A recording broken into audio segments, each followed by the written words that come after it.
Tonight is the final week of Breast Cancer Awareness Month, and in this week's Communities That Care, we're shining a light on the people and organizations that step up in a time of crisis. I caught up with a local mom of two who didn't let her cancer diagnosis stop her in her tracks.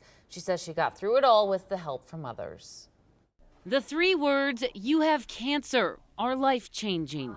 Oh, it was devastating.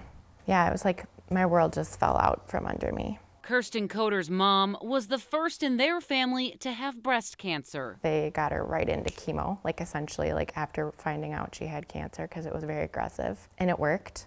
And we're really thankful for that. And she had the full meal deal, double mastectomy, chemo, and radiation, and she's still here today and cancer-free. Her mom, cancer-free, but little did Kirsten know her battle with cancer was only beginning. I started screening. They wanted me screening 10 years before my mom's diagnosis, and that put me at 39, and I'd had a lump for a number of years, actually, that was bothering me.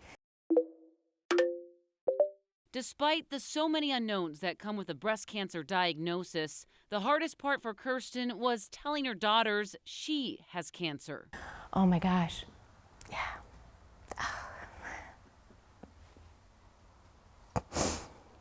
That one gets me. Yeah. It was just before Christmas. It was just before Christmas. Yeah. Sorry. It's okay, take your time.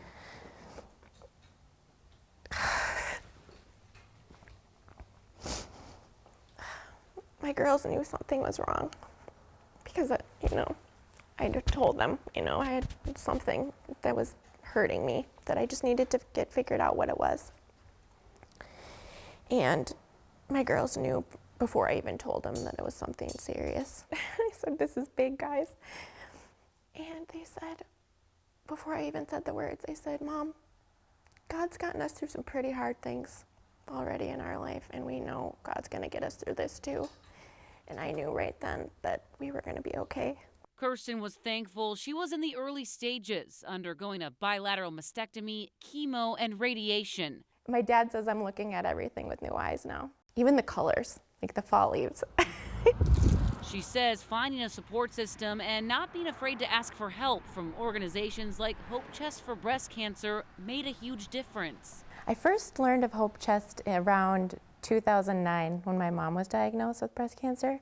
She said, "Did you know there's a store you can go shop and the proceeds go towards helping women with breast cancer?" And I said, "Let's check it out." How are you? A percentage of every item sold at this resale store in Orono goes towards helping families like Kirsten's in the breast cancer community. We help with rent, mortgage, groceries, auto-related expenses, daycare, and we are seeing more unique needs come through for the patients.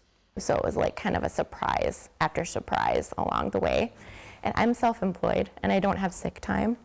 And so I had to take time off work to recover from these things and take care of my kids too. And that's why I'm so thankful for Hope Chest.